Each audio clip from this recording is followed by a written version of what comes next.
Merci beaucoup, André.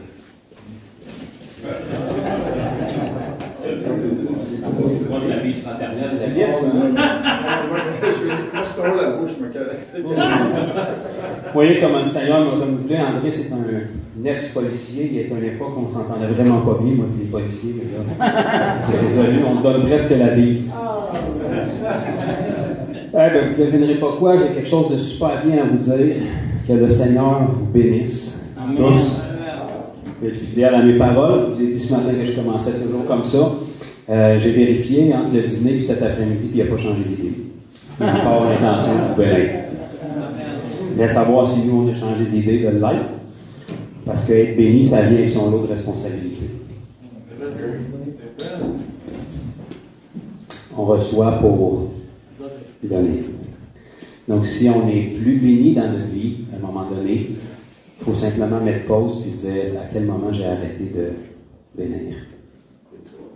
Parce que si on a un Dieu qui vient pour nous bénir et puis on arrête d'être béni, c'est parce qu'on est saturé. Et le Seigneur ne peut plus rien donner parce qu'il n'y a plus rien qui va ressortir. Et vous savez qu'il y a un réservoir, qu'il n'y a rien qui sort. Ça finit que ça va se corrompre. Pourtant, la Bible nous dit que son esprit en nous, c'est comme des fleuves d'eau vive. Le mot vie vient du mot vivant. C'est des fleuves qui devraient donner la vie. Donc, si ça produit la vie en nous, ça devrait produire la vie autour de nous. C'est un peu trop solennel pour commencer, fait que je vais détendre l'atmosphère un peu. Donc, merci André pour ce merveilleux résumé. J'apprenais par ton résumé, peux-tu t'imaginer? Je me souviens pas de ce que j'ai dit un matin. Donc, on va poursuivre cet après-midi, si Dieu le veut, puis il le veut, il faut que ça va bien aller dans le fond, dans sa parole. Et puis, on va aller dans un autre avenue qui vient directement, je dirais, renforcer ce que j'ai apporté ce matin. L'idée, grosso modo, ce matin, c'était de faire réaliser à l'Église que la chrétienté, c'est un sport où personne n'est supposé être sur le banc. C'est un sport full contact où tout le monde est sur le terrain. Pourquoi? Parce que la position sur le banc, c'est la meilleure position pour critiquer. Vous remarquerez dans les événements sportifs, tous les professionnels du sport sont assis sur le banc et critiquent ce qui se passe. Ah voyons, c'est bien pas bon, moi ça peut pas. Parce que tout le monde est professionnel, ils sont 10 ans chez eux. On embarque sur la glace avec un gars de 300 livres qui s'en vient vers toi à 20 000 à l'heure. Probablement que tu vas réaliser qu'il était excellent, le gars qui a fait le mauvais jeu. Mais, sur ton divan, avec ton snuggie et ton gros popcorn, c'est facile de critiquer. Donc, je n'ai jamais vu personne dans la vie chrétienne qui est actif sur le terrain qui a de la médisance pour les autres qui font quelque chose. Tous les gens qui critiquent, c'est ceux qui sont assis et qui ne font à peu près rien. Parce que quand tu fais quelque chose, ton horaire se charge tellement que tu n'as pas le temps de critiquer quoi que ce soit. Tu vas juste venir en renfort à quiconque ose mettre la main à la porte. Vous savez, en temps de guerre, ça remet les priorités aux bonnes places. Quand notre vie est en jeu, on met nos différents côtés pour focuser sur les choses qui nous unissent. Quand tu t'en vas à la guerre, que tu n'aimes pas la couleur de cheveux et la couleur des yeux du soldat qui est à côté de toi, s'il peut te sauver la vie quand tu en as besoin, tu vas t'arranger pour être ami avec. Il va falloir qu'on arrive au temps où mon pasteur, ma dénomination, ma croyance, mes différences, ça va devenir secondaire. Tu as le droit à ton opinion, là. Oui, puis tu n'as même pas besoin de la donner au Seigneur. S'il voulait ton opinion, il te la donnerait. Ça règle le cas. Par contre, il y a un point qui nous unit, puis il y a un mandat qui devrait nous unir. Il y a des choses dans la vie chrétienne qui ne sont pas débattables. Comme notre Dieu, il y en a un seul, puis ça devrait être le même. Puis on devrait l'aimer de toute notre cœur, de toute notre force, de toute notre pensée. Ça, peu importe la dénomination chrétienne, on a ce point-là en commun. Automatiquement. Si on ne l'a pas, c'est une religion quelconque, mais ce n'est pas la chrétienté. Peu importe la dénomination chrétienne qu'on a, on a un point fondamental en commun, c'est la résurrection de Jésus. Fils de Dieu, mort et ressuscité après 3 jours, assis à la droite du Père, qui a la vie éternelle et le salut par grâce. Ça, c'est un point commun qu'on a, sinon on n'est pas des chrétiens. Est-ce que j'ai un accord commun dans la salle là-dessus? Ensuite de ça, il y a un autre point qu'on devrait avoir en commun, que malheureusement, on a échappé entre les cracks. C'est la raison pourquoi on a ça, ce salut-là. La Bible dit dans Éphésiens 2:8, c'est par la grâce que vous êtes sauvés et par le moyen de la foi.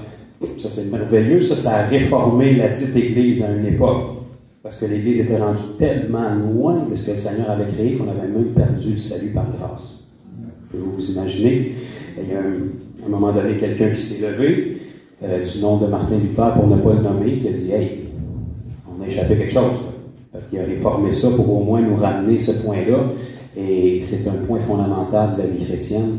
C'est par la grâce qu'on est sauvé. C'est pas par les œuvres, afin que personne ne se glorifie. Car nous sommes son ouvrage. L'ouvrage de qui? Nous sommes son ouvrage ayant été créé en Jésus-Christ. Donc, il a passé par Jésus pour venir nous créer. De là, l'aspect qu'il fallait qu'il vienne en chair, comme on va le lire tantôt dans Jean chapitre 1. Il est descendu dans la chair, il a vécu une vie parfaite, il a accompli ce qu'on ne pouvait pas accomplir, non pas pour abolir la loi, mais pour l'accomplir, afin qu'on puisse passer à autre chose. Puis maintenant, il nous donne une nouvelle alliance qui est encore meilleure. Il nous donne un accès qu'on n'a jamais eu auparavant. Il n'y a personne dans l'Ancien Testament aussi extraordinaire qui pouvait être, qui avait l'accès qu'on a aujourd'hui. Que nous, on est riches.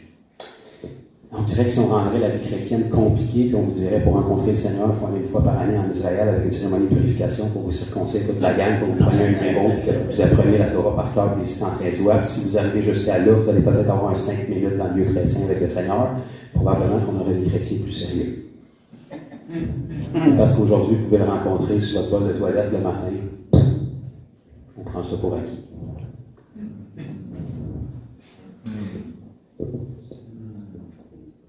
Ça marche encore? Merveilleux. Donc,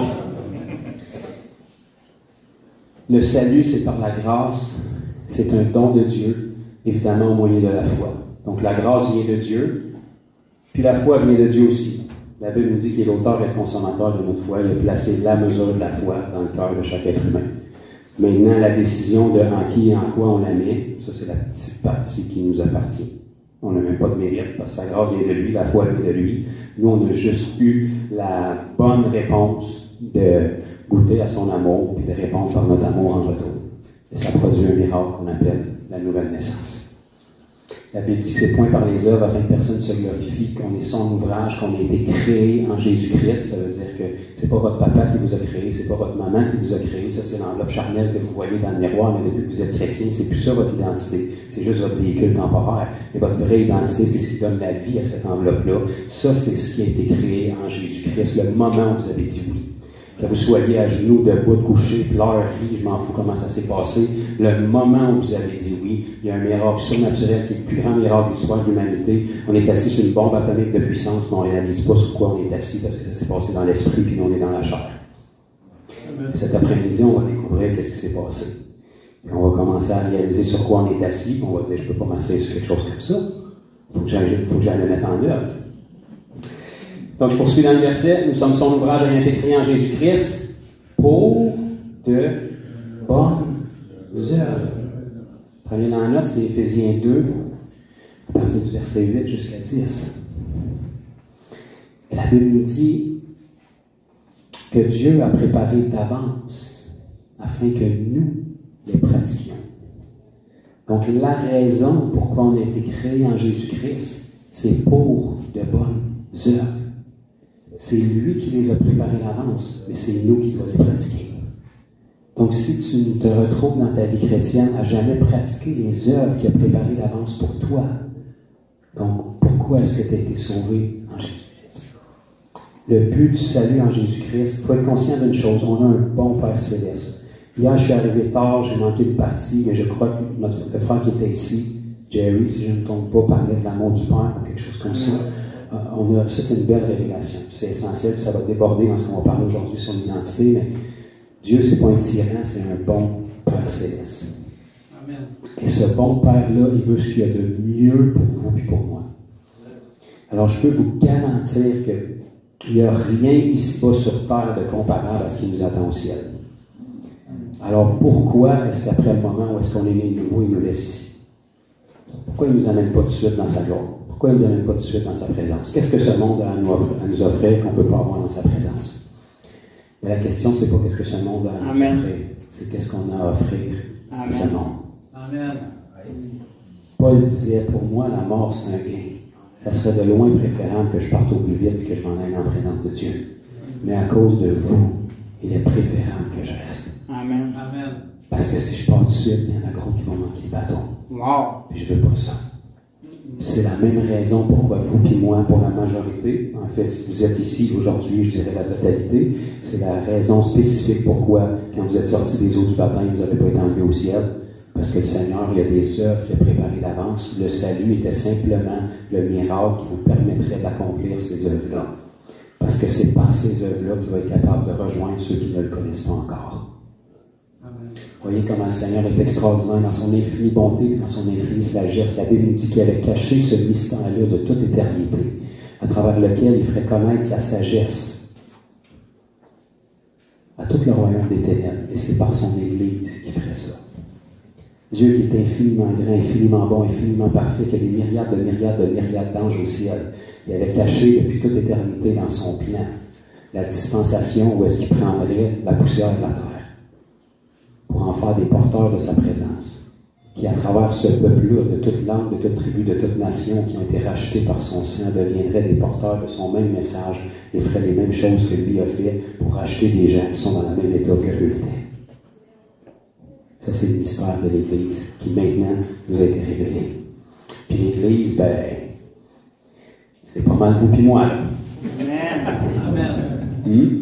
On est des pierres vivantes, vous n'êtes pas l'Église à vous tout seul. Donc ça, c'est une autre chose très populaire. Les gens ont été tellement blessés dans les églises qu'ils sortent de l'église, ils se partent une rencontre chez eux, ils ont même qu'une église, puis ils disent, j'ai pas d'église, j'ai pas de pasteur, c'est le pasteur, c'est Jésus qui est mon pasteur, puis c'est le Saint-Esprit qui est mon enseignant.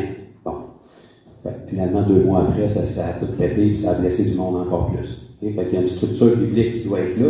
On n'est pas l'Église à nous toute seule, mais on est des pierres vivantes qui constituent l'Église. Donc, quand les pierres vivantes se réunissent ensemble avec une structure biblique, là, on peut appeler ça l'Église. Et l'Église, c'est un peu comme le gym ou l'école.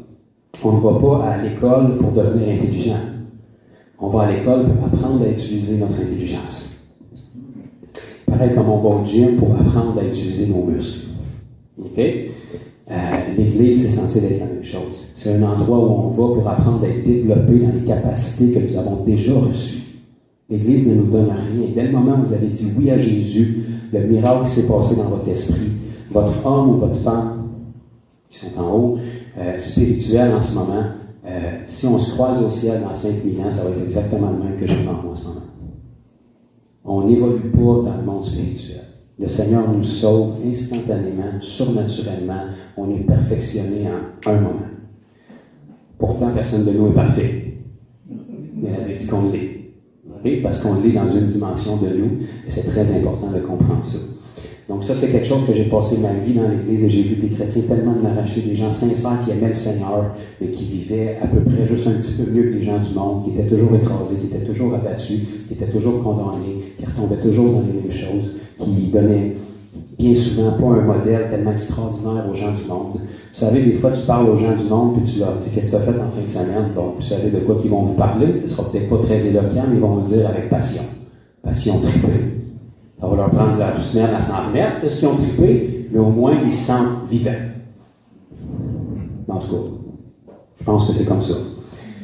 Maintenant, si vous parlez à des chrétiens et vous leur dites comment ça a été ta fin de semaine, « Ah, gloire à Dieu, merci Seigneur, le Seigneur est bon, ça a été merveilleux, qu'est-ce que tu as fait? » Qu'est-ce qu'on a fait? Samedi, on préparait à chorale, parce qu'on a un événement d'évangélisation à Noël, là, c'est juste des chrétiens, fait qu'on va évangéliser des chrétiens, puis après ça, dimanche, on a eu la réunion, on avait un invité dimanche, et ça a été, bon, il nous a donné du stock, de la viande. Ah ouais, c'est quoi qu'il a prêché? C'était du stock, écoute, je te dis, j'étais tellement dans l'esprit, je ne sais pas ce qu'il a prêché. Je te dis, mais c'était, hey! Je t'ai dit qu'on ne voit pas ça souvent. OK. Fait que c'était ça ta fin de semaine. Ouais. Fait que si je compare les deux témoignages, il y a comme un peu plus de passion et de zèle avec les gens du monde qui, même s'ils vivent dans la débauche, ont l'impression d'être vivants et de vivre quelque chose. Puis nous autres qui servent le Dieu véritable, qui nous a soufflé à l'existence, que la terre est son marchepied, qui tient l'univers dans sa main, il ne peut pas nous faire expérimenter plus qu'une rencontre de 2 heures le dimanche. Amen. Wow. Puis on se surprend que les gens du monde ne se garochent pas à l'église pour voir qu'est-ce qu'on a. Wow. C'est plus trippant sur un trip de drogue que de venir à l'église. Tu ne peux pas blâmer les gens du monde de tripper plus sur la drogue. Une touche du Saint-Esprit, ça devrait être plus puissant que n'importe quelle drogue que tu as pris dans ta vie. Amen. Puis ça, si on le croit, ben on ne devrait pas juste en parler, on devrait être capable de le faire expérimenter aux gens. Donc, un des outils fondamentaux que j'ai vu dans ma vie et dans la vie des beaucoup de personnes qu'on a formées, parce qu'on a formé beaucoup de gens depuis 10 ans, qui est une clé fondamentale que je trouve qu'il y a une grande lacune dans la chrétienté occidentale, en tout cas qui est la nôtre. Je ne vais pas parler pour le reste du monde, mais c'est vraiment cette révélation-là de notre identité. On dirait que depuis qu'on a saisi le salut par grâce, on est encore dans cette mentalité de l'Ancien Testament où est-ce qu'on est des pourris, on est des riens, on vaut rien, on est des chiens, le Seigneur est tout. Évidemment, le Seigneur est tout. Mais le message de la croix, c'est pas censé être un message qui est venu nous révéler à quel point on n'était pas bon. C'est le plus beau message qui est venu nous révéler notre valeur. Toute ma vie, soit que j'ai vraiment pas compris le message ou qu'il n'a vraiment pas été bien annoncé, mais toute ma vie, peu importe les églises que je faisais quand j'entendais un appel au salut ou le message de la croix, c'était pour te révéler à quel point tu es vraiment pas bon et tu as besoin d'un sauveur. Jamais j'ai entendu que Jésus est venu pour nous révéler à quel point qu'on valait plus que ce qu'on connaissait de nous-mêmes. Le Seigneur, quand il nous regarde, il voit une valeur inestimable. Il n'a pas oublié la motte de pain qui a sculpté dans le jardin. Il n'a pas oublié la vie qui a soufflé dedans. Il n'a pas oublié la paix qui est sur ta vie. Et la croix est censée être là pour nous révéler notre valeur.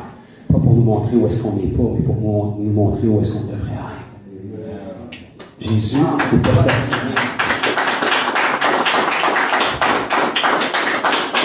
Jésus s'est pas sacrifié pour venir racheter des gens qui étaient sans valeur. On détermine la valeur de quelque chose ici-bas à ce qu'on paye pour. C'est juste logique, là. Je pense que Jerry en a parlé hier. Si ton char vaut 2000$, c'est une Peugeot oubliée, les 4 tailleurs sur le flat, je n'irai pas te voir et te dire je te donne 5000$. À moins que le Seigneur me l'ait dit. Mais s'il y a de quoi, je vais vouloir te donner 1000 s'il vaut 1000, puis même te le négocier pour en dessous. Parce qu'on détermine la valeur de quelque chose à ce qu'on paye pour ici-bas. Or, le price tag qui est sur votre tête et sur la mienne, c'est le même pour tout le monde. Votre valeur a été déterminée par le ciel à ce qu'il y avait de plus précieux au ciel. Le Seigneur avait bien des anges au ciel qui auraient pu envoyer prendre un corps physique pour se sacrifier à votre place. Parce que les anges ont la capacité de prendre des corps. Pourtant, il ne l'a pas fait. Il a fallu que lui-même descende et lui-même se prenne un corps. Il a offert ce qui avait de plus précieux au ciel parce que c'est la valeur qui était sur votre vie, c'est le prix de rachat qui était sur votre front. C'est à ce point-là qu'il voit une valeur que le diable a tellement réussi à séduire les gens qu'on ne voit plus notre valeur. Vous savez qu'il y a des gens ici-bas, ils sont tellement séduits par le diable qu'ils peuvent en arriver au point qu'ils dévalorisent tellement leur vie qu'ils sont prêts à s'enlever la vie. Pourtant, si je prenais quelques minutes avec ces gens-là, puis je leur dirais à quel prix tu me vends ton œil droit. Donne-moi un prix, je te le donne, puis je te le découpe maintenant. Probablement qu'ils ne seraient même pas capables de me fixer un prix pour rendre leurs yeux. Ça, c'est une partie de leur corps. Ils ont été séduits par le diable au point de croire que tout le reste de leur corps a tellement plus de valeur qu'ils peuvent s'enlever la vie. Parce qu'ils voient que le négatif, ils voient que le mal, ils ne voient pas leur valeur. Ils sont orphelins, ils sont en crise d'identité, ils ne savent pas son qui, ils ne savent pas où ils s'en vont. N'importe quel enfant dans le naturel qui est orphelin, ça laisse un vide. Tôt ou tard, il va faire un bout de chemin dans la vie, mais il va avoir ce désir-là en lui de savoir d'où est-ce qu'il vient, de connaître ses origines. Ça va laisser un trou, ça va laisser une marque, ça va laisser une crise d'identité qui va chercher à combler, va chercher l'approbation quelque part des gens. Or, tous les êtres humains naissent orphelins. On est des créatures de Dieu, mais on a été adoptés et élevés par le mauvais père à la naissance. Satan le diable. On n'a pas besoin de choisir comme père, c'est une mesure forfaitaire, on est dedans. Jésus a regardé les pharisiens et leur a dit, vous êtes comme votre père. Le diable. Ça a plus ou moins bien passé. Donc, tous les êtres humains qui naissent depuis la chute de nos premiers parents, c'est-à-dire tous, parce qu'ils n'ont pas eu d'enfants avant leur chute, tous les êtres humains qui naissent depuis la chute de nos premiers parents sont des créatures de Dieu, mais ne sont pas des enfants de Dieu, sont des enfants du diable. Et ils ont besoin de devenir enfants de Dieu. Et lorsqu'ils deviennent enfants de Dieu, ils sont juste réadoptés par leur véritable père qu'ils auraient toujours dû avoir. Et là, il y a une rééducation qui doit se faire. Parce que ce qui nous a séparés de notre identité originale de fils de Dieu, c'est la rupture qui s'est faite dans notre esprit. Lorsque nos premiers parents ont péché dans le jardin, Dieu leur avait dit, dans la connaissance du bien et du mal, vous n'en mangerez pas, parce que le jour où vous en mangerez, vous mourrez. Avez-vous lu ça dans vos Bibles? C'est dans la Genèse. La Genèse, c'est au début. Si vous êtes dans l'Apocalypse, vous êtes à virer à l'envers. Il nous a dit, le jour où vous en mangerez, vous mourrez. Pourtant, Adam a vécu 930 ans. On peut pareil, on va se mettre d'accord là-dessus. Qu'est-ce que ça veut dire? Dieu l'a échappé, celle-là, il avait fait une erreur, il est allé trop loin dans ses propos, ou si la mort auquel il faisait référence, c'était beaucoup plus que la mort physique. Amen. Pour vous montrer la quantité de vie qu'il y avait dans l'être humain, après que l'Esprit de Dieu s'est retiré d'Adam et Ève, Adam a quand même réussi à vivre plus de 900 ans. Montrer la quantité de vie qui a été déposée en lui, même si la vie s'était retirée de lui. Donc, ce qui s'est retiré de eux le jour où ils ont péché, c'est l'Esprit de Dieu qui était en eux, et à partir de ce moment-là, c'est devenu des êtres déchus. Encore extérieurement, des créatures extraordinaires. La Bible nous dit, je te loue de ce que je suis une créature merveilleuse. On est des créatures merveilleuses. La science a beau creuser, elle n'arrive même pas à vous reproduire totalement encore. Ils travaillent fort pour y arriver, ils l'ont peut-être fait dans la pénombre, ou en partie, parce qu'ils veulent se prendre pour Dieu, mais ils n'arrivent même pas à vous reproduire encore. Votre œil droit a environ 140 000 capteurs de lumière en ce moment. La science n'arrive même pas à produire quelque chose comme ça. Pourtant, votre mère l'a fait dans son ventre en 9 mois, puis elle ne sait même pas trop comment ça s'est passé. Ça, c'est juste un organe. Une créature extraordinaire extérieurement, mais brisée de l'intérieur, qui ne ressemble plus du tout à ce qu'elle a été créée pour elle. À partir de ce moment-là, on est devenus des fils du diable. On a été adoptés et élevés par le mauvais père à la naissance, qui nous a enseigné tout ce qu'on connaît jusqu'à ce qu'on vienne à Christ. Là où on était en parfaite communion avec l'amour même, parce que l'amour, c'est pas quelque chose, c'est quelqu'un.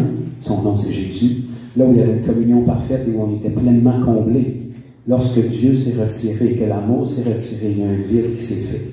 Et on a commencé à chercher à combler ce vide-là. C'est pour ça qu'aussi loin, vous pouvez remonter dans votre enfance, vous cherchez l'approbation, vous cherchez à être aimé pour des accomplissements. C'est comme ça pour tous les êtres humains. Parce qu'on veut combler ce vide-là, parce qu'il y a un manque qui s'est fait. On est né avec un vide, un manque qu'on n'aurait jamais dû avoir. Donc là, à partir de là, on grandit, puis les mots qu'on utilise le plus souvent, de manière totalement tordue, c'est « je t'aime ». Toute notre vie, on va dire « je t'aime ». En réalité, on n'aime pas. On est en train de dire « je t'aime pour moi ». Je t'aime pour ce que tu peux combler de moi. Je t'aime parce qu'en ce moment, tu combles un vide. Mais dès le moment que tu ne combleras plus ce vide-là, il va être encore là. Fait que j'aurai besoin de quelqu'un d'autre ou de quelque chose d'autre pour le combler. Donc, on est tous des orphelins en crise d'identité et en patauge comme ça. Jusqu'à ce qu'on rencontre le Seigneur Jésus. Le problème, c'est que cette chose-là devrait être réglée le moment où on le rencontre. Mais il y a beaucoup de gens, malheureusement, qui transposent cette crise d'identité-là même dans leur vie chrétienne. Mais qui continuent à être en quête de quelque chose qu'ils ont déjà, parce qu'ils ne réalisent pas qu'est-ce qu'il y a. Parce que le miracle peut se passer pleinement dans votre esprit. Mais si on ne saisit pas ici qu'est-ce qui s'est passé, ça ne se transposera pas dans vos actions. Parce qu'il y a un principe fondamental, autant humainement parlant que spirituellement, la Bible nous enseigne, tel un homme pense, tel il est. Si on ne saisit pas dans notre tête qu'est-ce qui s'est passé réellement dans notre esprit, si on n'assimile pas dans notre tête les vérités de la parole, on ne vivra pas à la hauteur de l'appel qu'on a reçu. On va être assis sur une bombe atomique de puissance, mais on ne vivra pas à la hauteur de ça. Vous savez, je peux prendre quelqu'un qui est dans la rue, un démuni, puis aller le voir, puis lui dire, écoute, c'est vraiment ton jour de chance, parce qu'on a fait un test d'ADN, puis on a retrouvé que ton plus proche parent était roi dans tel pays, c'est toi qui es le plus proche héritier. À partir d'aujourd'hui, on a les papiers légaux, on a le test d'ADN, puis tu es l'empereur ou le roi de tel pays, même si tu n'as jamais mis les pieds là. Toute l'équipe est ici. On te prend, on t'amène dans une suite, on te lave, on te nourrit, on te donne la couronne, on te donne la bague, on te donne toute l'autorité, puis on t'amène dans ton pays, ton royaume, où est-ce que tu deviens roi. Tu n'as rien fait pour mériter ça, mais légalement, tu es en position de roi. Mais même si légalement, tu peux être en position, probablement que ce gars-là, soi-même, il va continuer à manger les poubelles, il va continuer à coucher à terre. Pourquoi? Parce que même s'il est légalement roi, personne ne lui a appris à vivre comme un roi. Il y a la position légale, mais il n'y a pas la compréhension et la révélation de ce que ça fait, un roi. Et l'Église est comme ça bien souvent. Lorsqu'on dit oui à Jésus, on ne saisit pas l'étendue de ce qui s'est passé. En un instant, on n'a rien à faire pour mériter ça. Là. En un instant, on devient des héritiers du royaume de Dieu et des co-héritiers avec Christ. Vous savez, moi, je suis citoyen canadien. Tout ce que j'ai fait pour me mériter ça, c'est rien. Je suis juste venu au monde. C'est même pas moi qui ai fait ça. J'ai une charte de droits et libertés avec des privilèges infinis que je ne connais pas pour la majorité qui m'appartiennent juste parce que je suis né ici. Puis si un immigrant étranger voudrait avoir la moitié de ce que j'ai comme droit, il va avoir un long processus fastidieux, puis ça se peut qu'il n'arrive même pas à ce que j'ai. Puis moi, ce que j'ai fait, c'est que je suis juste né ici. Parce que l'endroit où tu es né te donne un héritage offert. Et lorsqu'on dit oui à Jésus, on devient citoyen du royaume de Dieu. On n'a absolument rien à faire pour mériter ça. On a un héritage avec une charte de droits et libertés du royaume de Dieu qui nous appartient, mais on ne marche pas dans la moitié de ce qu'on a, premièrement, parce qu'on ne le sait pas et on ne le croit pas. Et on pourrait faire infiniment plus avec ce qu'on a. On a des ressources infinies qui sont là, si on peut juste y accéder en découvrant. La Bible nous dit, mon peuple périt par manque de connaissance. Vous avez tous déjà entendu ce verset-là, j'imagine. Je l'ai entendu toute ma vie. Le problème, c'est que je n'ai jamais entendu la fin, qui nous dit parce que vous avez rejeté la connaissance, je vous rejetterai. Donc, le problème, c'est pas que la connaissance n'est pas là, c'est qu'on ne va pas la chercher. Si on va la chercher, on n'ose pas y croire. Mais on ne fera pas ça aujourd'hui. On va aller la chercher, on va y croire. Donc, j'ai jusqu'à quelle heure aujourd'hui? Denis est parti. Jusqu'au souper, mettons? 4 heures. 4 heures. Bon, il va mettre un petit peu de temps. OK. Fait, connaître notre identité d'enfant de Dieu, on le sait tout intellectuellement, on chante « je suis enfant de Dieu », on chante « je suis la tête et non la queue », on connaît tous les versets, le chrétinois intellectuellement. Mais comment est-ce qu'on vit, puis qu'est-ce que ça change nos vies? Dès le moment qu'il arrive un imprévu dans la vie d'un chrétien, il tombe en mode panique et il récite les versets qu'il a appris par cœur. Ça démontre qu'il ne savait pas son identité, il se sert de la Bible en mode survie, comme un coup de baguette magique qu'on lance sur le problème. Dieu, c'est pas un génie dans le langue qu'on frotte avec des versets quand ça va mal. C'est une identité qu'on revêt, dans laquelle on vit. La Bible nous dit, mon juste vivra par la foi. Il n'y a pas un petit fusil de foi dans ta ceinture, puis quand ça va mal, tu le sors pour tirer sur le problème. Là. On vit par la foi, c'est un état. On est ancré dans le Seigneur, c'est une identité. Donc, connaître notre vraie valeur va nous préserver de toutes les fausses identités que le diable veut coller sur nous. Vous savez, la seule raison pourquoi quelqu'un croit un mensonge, c'est parce qu'il ne connaît pas la vérité. La seule raison pourquoi un mensonge peut sembler véritable, c'est quand tu ne connais pas la vérité. Donc, le mensonge va sembler vrai. Jusqu'à ce que tu entendes la vérité, là, tu vas réaliser, hey, je croyais un mensonge. C'est toujours comme ça. Il n'y a personne qui est volontairement dans l'erreur. Lorsqu'on est séduit, le problème avec la séduction, c'est que c'est séduisant. On est convaincu que c'est la vérité, jusqu'à ce qu'une information vienne jusqu'à nous, qu'on réalise qu'on était dans l'erreur. Donc là, on change notre façon de penser, puis on s'en va dans la vérité. Donc, de connaître notre véritable valeur, on est qui, c'est quoi qu'on possède, c'est quoi notre héritage, c'est quoi notre mandat, ça va nous préserver de beaucoup de tentations et de fausses identités que le diable peut coller sur nous. Donc, si on regarde dans la Genèse dès le début, lorsque Dieu nous a créés, parce que, au cas où vous l'avez oublié, c'est Dieu qui nous a créés. Donc, dans la Genèse, vous allez voir que dans tout ce que Dieu a fait, l'apogée de sa création, c'est vous et c'est moi. Il a gardé le meilleur pour la fin. Dans tout ce qu'il a créé, la Bible nous dit qu'il parlait et la chose arrivait. Jusqu'à l'être humain. La parole n'a pas été suffisante. Il a fallu qu'il descende et qu'il se mette les mains dedans. La Bible ne dit pas qu'il a dit à l'être humain soit et l'être humain fut. Non, il est descendu et il vous a façonné la poussière de la terre. Jusque-là, c'est une belle statue. Puis à un moment donné, il a soufflé dedans, puis ça nous dit, et là, l'homme est devenu un homme vivant. Et ça a fait nos premiers pas. Et lorsqu'il les a créés, il les a placés dans un monde parfait qui était comme le ciel sur la terre, qu'on appelait Éden, qui veut dire délice. Et le premier mandat qu'il leur donne, soyez féconds, multipliez-vous, assujettissez la terre et dominez sur elle. Voilà pourquoi Dieu nous a créés. Pas pour qu'on domine les uns sur les autres, mais que l'image et la ressemblance de Dieu soient fécondes. Messieurs, à l'âge que vous êtes rendus, est-ce que je dois vous montrer ce que ça veut dire être féconde? On comprend bien ce principe-là. Donc, si tu prends l'image et la ressemblance de Dieu en Adam, l'image et la ressemblance de Dieu dans Ève, tu t'arranges pour qu'il soit fécond, mais l'image et la ressemblance de Dieu vont reproduire l'image et la ressemblance de Dieu, qui vont reproduire à leur tour l'image et la ressemblance de Dieu. Fait qu'à un moment donné, ils vont à l'image et la ressemblance de Dieu qui couvre la terre entière. Ça, c'était le plan de Dieu. Le diable a vu une belle opportunité.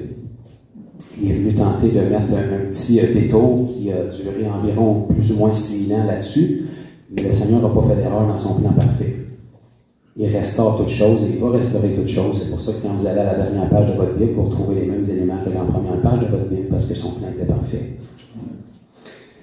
Donc, nos premiers parents ont été créés à l'image et à la ressemblance de Dieu avec un mandat de dominer ici-bas sur terre, d'assujettir la terre, d'être les dieux de ce monde, avec un petit D qui veut dire ayant pouvoir sur ce monde, conféré par Dieu lui-même, parce que Dieu parlait à travers eux, parce qu'ils étaient unis à son Saint-Esprit. Ils étaient un.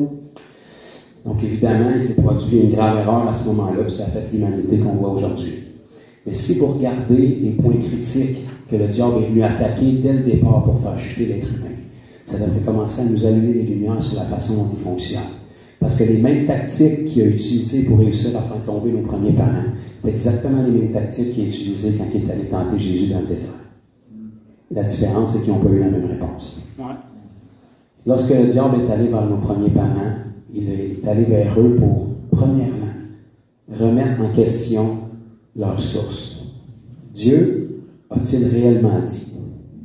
Donc là, la première question qu'on doit se poser, c'est qu'est-ce que Ève faisait à parler qu'un serpent quand elle pouvait parler avec Dieu? Ça, déjà là, où est-ce qu'on gaspille de l'énergie puis on investit notre temps? C'est une bonne question à se poser. Le diable est un menteur, ne perd pas de temps à parler avec lui, parle avec Dieu. Il n'y a rien que le diable peut t'apprendre que Dieu ne peut pas te donner. Il a dit, Dieu a-t-il réellement dit?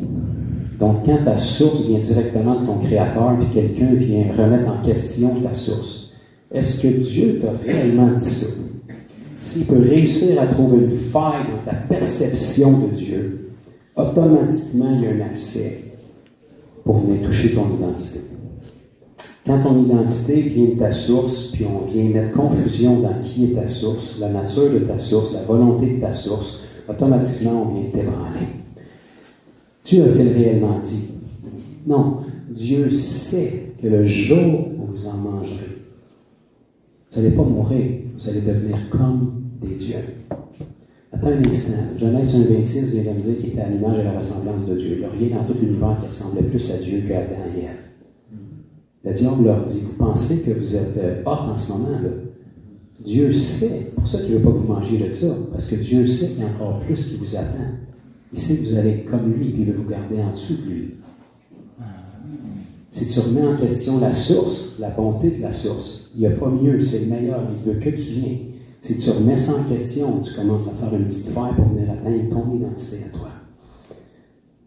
Le diable ne vous a pas dit que vous êtes comme des dieux. Non, si vous faites ça, vous allez être comme des dieux. Le diable savait très bien qu'ils étaient comme des dieux. C'est justement cette raison-là pourquoi il est allé les tenter, parce qu'il voulait avoir ce qu'eux avaient. Donc, il a directement venu attaquer la source de leur identité. La source, c'est la bonté et la pureté de Dieu. Toutes les épreuves que vous avez dans cette vie-là vont être axées pour remettre en question. Dieu est bon, mais si Dieu est bon, pourquoi la situation qui est devant moi ne démontre pas que Dieu est bon? Pourquoi ça? Pourquoi ça? Oui, tu dis que tu es bon, mais comment ça? Mais pourquoi? Pourquoi telle chose est arrivée? Pourquoi telle chose n'est pas arrivée? Si on remet en question la source, on vient d'ébranler l'identité de la personne.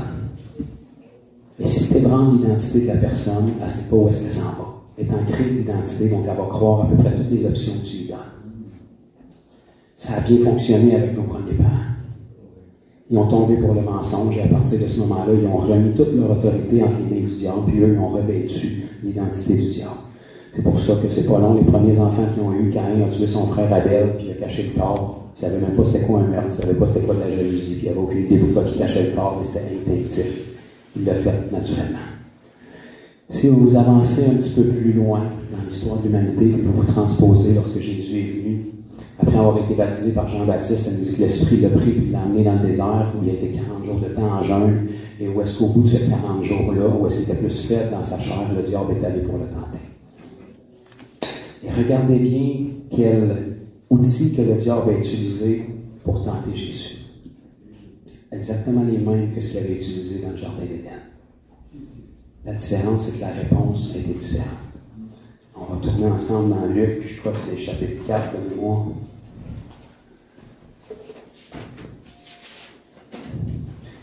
Voilà. Luc chapitre 4.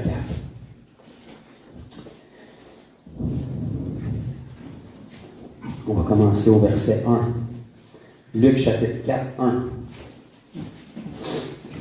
Jésus, rempli du Saint-Esprit, revint du Jourdain et il fut conduit par l'Esprit dans le désert, où il fut tenté par le diable pendant 40 jours et ne mangea rien durant ces jours-là. Ça, c'est une façon polie de dire qu'il jeûnait. Il ne mangeait rien. Il ne mangea rien durant ces jours-là. Après qu'il fut écoulé, il eut faim. Ce qui peut arriver, mettons qu'on est 40 jours sans manger. Le diable lui dit, regardez le nerf de la guerre qui est venu attaquer. Il faut que vous compreniez que la Bible nous enseigne dans Corinthiens que Jésus était le dernier Adam. Le premier Adam a failli. Jésus était le dernier Adam et lui n'a pas failli. Donc le diable va utiliser la même tactique. Regardez la tactique axée contre son identité qu'il lui a utilisée. La première phrase qu'il lui a dit, « Si tu es le Fils de Dieu. » Est-ce que Jésus était le Fils de Dieu? Oui. Évidemment. Est-ce que Jésus savait qu'il était le Fils de Dieu? Oui. Est-ce que le diable savait que Jésus était le Fils de Dieu? Oui. Pourquoi perdre son temps? Parce que si tu peux réussir à faire croire à quelqu'un qui est autre chose que ce qui est réellement, si tu es le Fils de Dieu, ordonne que ces pierres deviennent des pains. Il y avait toute une autre tactique derrière ça que beaucoup de gens ne saisissent pas. Bien que Jésus était le Fils de Dieu, il est venu ici comme Fils de l'homme. Parce que sa vie ici-bas, il ne pouvait pas la vivre en tant que Fils de Dieu parce qu'il n'aurait pas été un sacrifice valable. C'est pour ça que durant son ministère, la Bible l'appelle Fils de l'homme.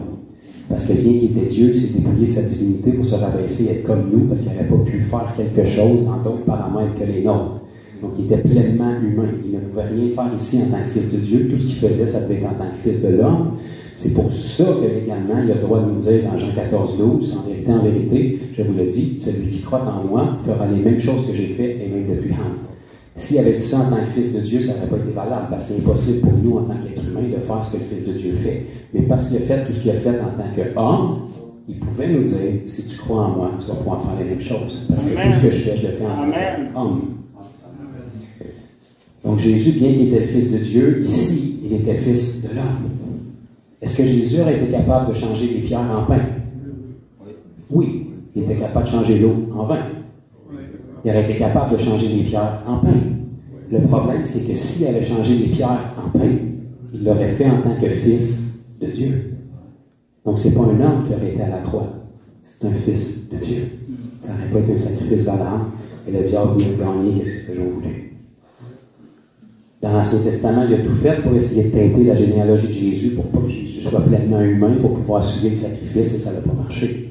Donc maintenant, son autre tactique, c'est si on peut réussir à le faire sortir un instant de son identité de Fils de l'homme pour faire quelque chose en tant que Dieu, ce ne sera pas un homme qui va aller mourir à la croix, ça va être un Dieu. Et puis un Dieu ne peut pas racheter des êtres humains. Pour acheter des pommes, ça prend des pommes. C'est pour ça que Jésus s'est fait un corps. Si tu es le Fils de Dieu. Évidemment, ça n'a pas marché. Jésus lui a répondu avec la seule arme offensive qu'on a dans l'armure du soldat, l'épée de l'Esprit qui est la parole. Vous remarquerez dans l'armure du soldat d'Éphésiens 6, tout ce qui nous est décrit là, c'est des armes défensives, sauf l'épée de l'Esprit qui est la parole. Donc, avec quoi est-ce qu'on répond au diable? Le mieux qu'il peut avoir de nos conversations, parce qu'il ne mérite aucunement notre temps et nos attentions. Tout ce qu'on a à lui répondre, c'est la parole de Dieu. Je ne dirais pas un mot de plus en la présence de mon avocat, qui est assis auprès du Père, et qui est en train de plaider son sang favorablement contre l'accusateur des frères, qui est le diable lui-même. Donc, il a essayé une fois, ça n'a pas fonctionné. Ensuite, il a traversé sur un autre point qui nous donne une belle révélation aussi. Verset 5, le diable l'ayant élevé, lui montra en un instant tous les royaumes de la terre. Ça, c'est ce que je vous ai cité ce matin. Et lui dit, je te donnerai toute cette puissance et la gloire de ces royaumes car elle m'a été donnée et je la donne à qui je veux. Wow! Peux-tu bien me dire à quel moment est-ce que ça t'a été donné, ça, Satan? On recule dans le jardin jusqu'à une certaine madame qui parlait avec un serpent. Et puis parce qu'elle a fait quelque chose qu'elle n'aurait pas dû faire, la transaction s'est faite. Puis toute l'autorité qui avait été placée entre les mains de nos premiers parents était conférée entre les mains de cette créature-là, qui à partir de ce moment-là est devenu Dieu de ce monde. Ça fait un petit peu plus de sens, tranquillement? Remarquez que Jésus ne l'a pas corrigé dans les propos qu'il était en train de dire. Il n'a pas accepté son offre, par exemple. Le diable a essayé de tenter une troisième fois avec la même tactique. Le diable le conduisit encore à Jérusalem, le plaça sur le haut du temple, verset 9, et lui dit, « Si tu es le Fils de Dieu, jette-toi en bas, Dieu va ordonner ses anges pour qu'ils te prennent. » Est-ce que Jésus aurait pu faire ça? Oui. Tout à fait. Jésus a dit à Pilate, si mon royaume était de ce monde, autrement dit, j'aurais rien qu'à claquer des doigts, j'en aurais des myriades d'anges qui viendraient s'occuper de moi. Jésus aurait pu le faire. Et s'il l'avait fait, premièrement, il aurait écouté le serpent, comme il dans le jardin, mais deuxièmement, il l'aurait fait en tant que fils de Dieu, pour prouver quelque chose. Or, quand tu sais t'es qui, tu n'as rien à prouver. Et puis Jésus ne pouvait rien faire ici-bas en tant que fils de Dieu. Il fallait qu'il le fasse en tant que fils de l'homme. Donc, on peut voir à quel point l'identité est un point critique que le diable joue dessus. Il a essayé avec nos premiers parents, ça a fonctionné. Quand il a vu le dernier Adam arriver, il s'est dit, je vais essayer la même tactique. Parce qu'il faut que vous compreniez, si vous regardez dans les évangiles, dans les généalogies, qu'on lit presque plus quand on est des chrétiens de longue date, parce que c'est plein de noms bâtards qu'on ne comprend pas. Donc, si vous regardez les généalogies, que ce soit dans Luc chapitre 3 ou dans Matthieu, vous allez voir la généalogie de Jésus, puis ça remonte jusqu'à Adam.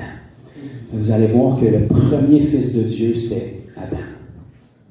À partir de là, il n'y a pas eu aucun fils de Dieu ici-bas sur terre jusqu'à ce que Jésus arrive. Tous les enfants qui sont nés de la semence d'Adam, la semence déchue, où est-ce que Dieu n'était plus uni à eux. Jusqu'à ce que Jésus arrive, et lui, la Bible nous dit qu'il était le dernier Adam. C'était le premier à naître depuis la création qui ne venait pas de la semence déchue d'Adam. Un ange est venu visiter Marie, sa maman qui était vierge, puis lui a dit, le Saint-Esprit te couvrira, et tu vas enfanter un fils.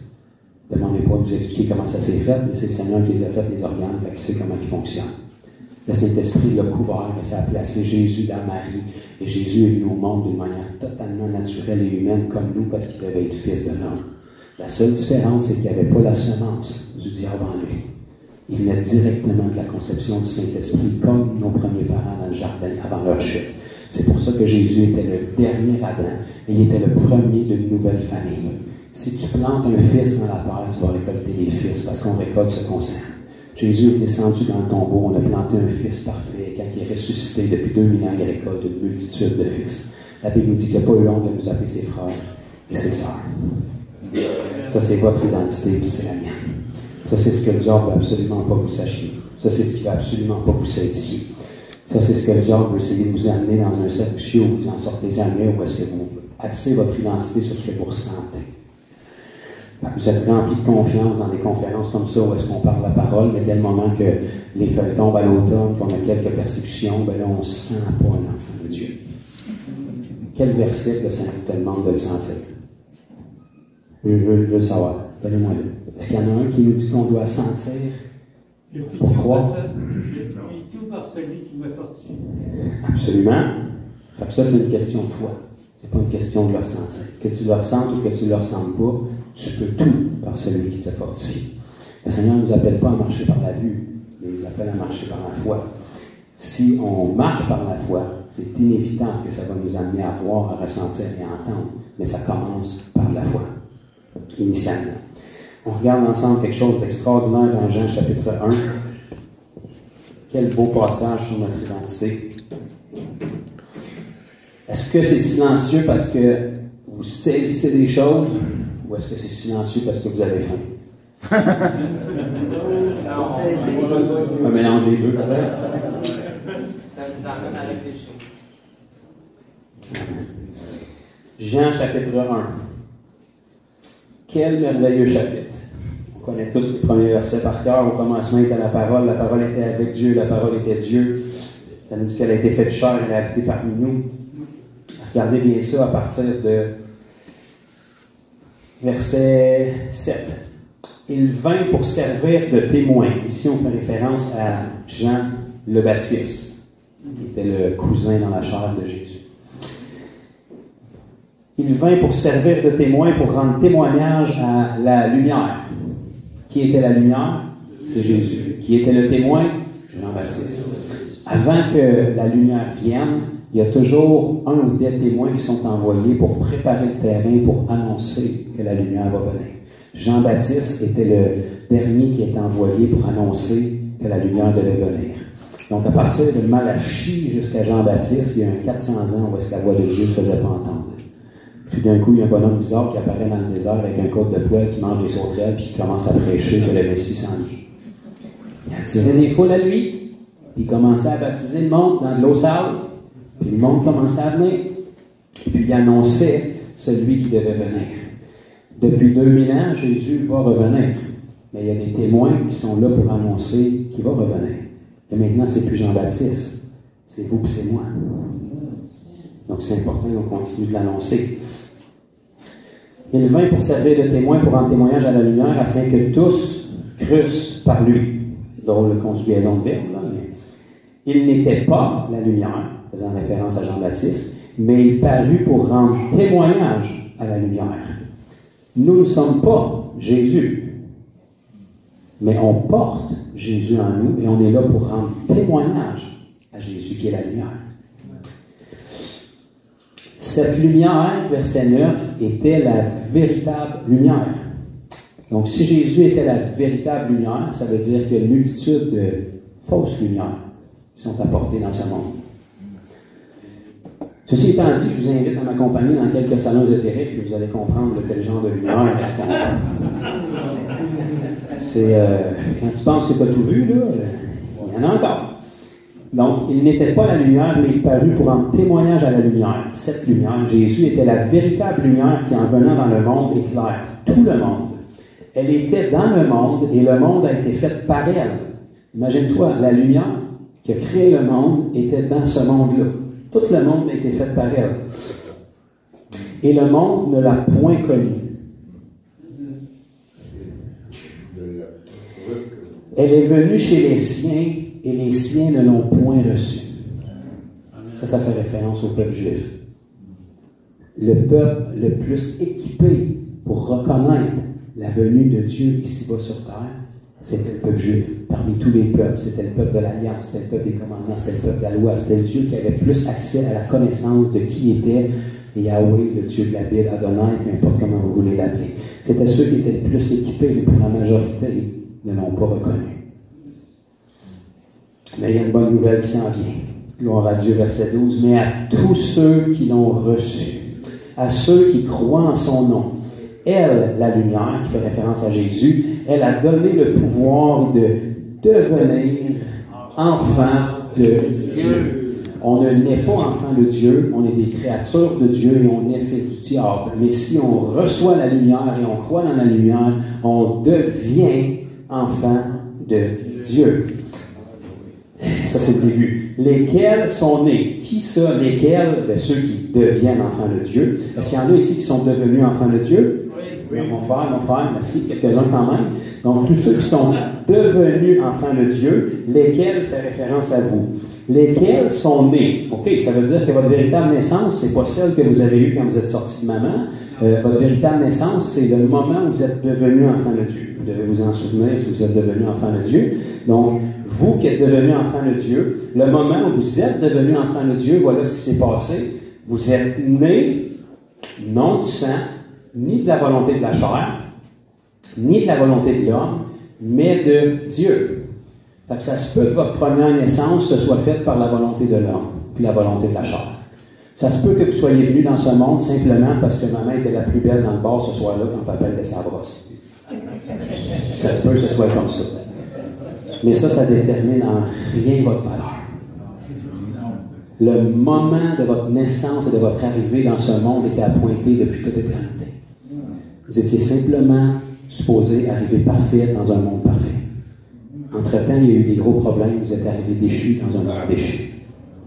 Ça ne change en rien votre valeur ni votre destinée. Vous êtes né pour le jour où vous deviez naître de nouveau, et à partir de ce moment-là, c'est le premier jour du restant de votre éternité, et on repart le compte en rond. Votre première naissance ne détermine en rien votre valeur éternelle. Vous n'êtes pas un accident de parcours, vous êtes le fruit des erreurs des générations qui vous ont précédé. Mais le véritable esprit qui est sorti de votre mère, peu importe le corps et l'aspect et les circonstances qui l'entouraient, n'avait rien à voir avec la valeur que vous avez aux yeux de Dieu. Si je prends un 100 $ aujourd'hui, j'ai beau le chiffonner n'importe comment. Si je vous le donne, il vaut encore 100 $. Peu importe comment la vie vous a froissé, a pu vous maganer, ça ne change aucunement votre valeur aux yeux de Dieu. Amen. C'est encore meilleur, ça continue. Vous êtes né non du sang, ni de la volonté de la chair, ni de la volonté de l'homme. Votre première naissance était comme ça, mais votre nouvelle naissance n'est pas comme ça. Vous êtes né maintenant pour une seule volonté, c'était la volonté de Dieu. C'était son idée, c'était pas la vôtre. C'est pas vous qui l'avez aimé en premier, c'est lui qui vous a aimé en premier. Vous avez tellement été touché par son amour que vous avez répondu à l'appel.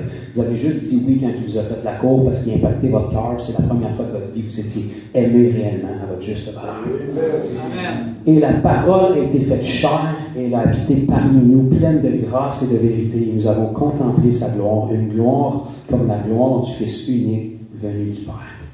Amen. Le miracle qui s'est passé le jour où vous avez dit oui à Jésus, c'est exactement le même miracle qui s'est passé quand que l'Esprit est venu couvrir Marie pour enfanter Jésus en elle. L'Esprit est venu sur Marie et ça a placé dans Marie un Fils de Dieu. Quand vous avez dit oui à Jésus, cette journée-là, ce soir-là, ce matin-là, dans telle église, je ne sais pas où est-ce que vous étiez, le Saint-Esprit est venu sur vous et ça l'a enfanté en vous un Fils de Dieu. Une nouvelle identité. Vous êtes revenu à la maison. Le fils prodigue qui a perdu des années à la recherche de où est-ce qu'il venait pendant tant d'années, avec toutes les options et les détours que Dieu vous a fait prendre, puis toutes les blessures qu'il vous a fait, en un instant, vous revenez à la maison. Et là, il y a un miracle qui se produit en vous et le Seigneur vient enfanter une toute nouvelle créature. On a tellement de difficultés à croire ça parce que dans le miroir, il n'y a pas grand-chose qui a changé. À part vos yeux qui peuvent être plus illuminés. Parce que ce n'est pas votre enveloppe charnelle que le Seigneur est venu faire renaître. C'est l'Esprit en vous. Amen. Quand on vient dans ce monde, on ne reçoit pas la vie.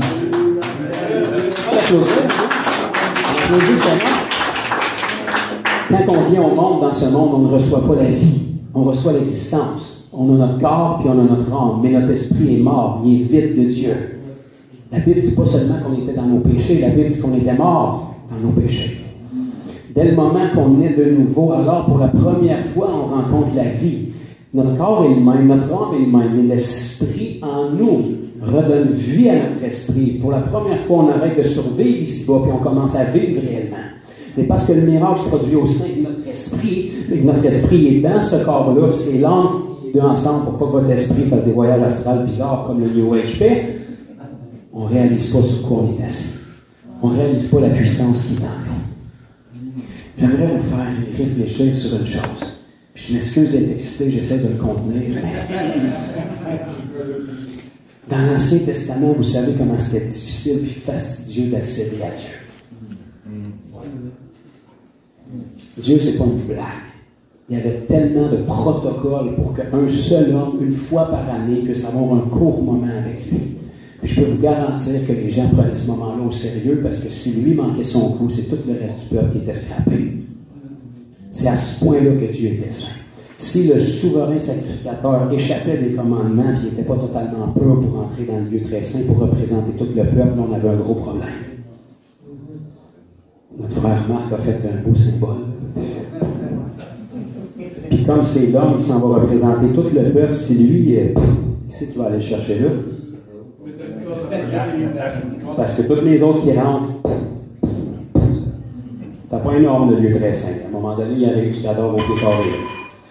Donc certaines traditions juives disent qu'ils mettaient une corde justement pour le sortir de là, qu'il y avait des petites clochettes, et puis quand ils n'entendaient pas les clochettes, c'était signe que ça n'allait pas bien.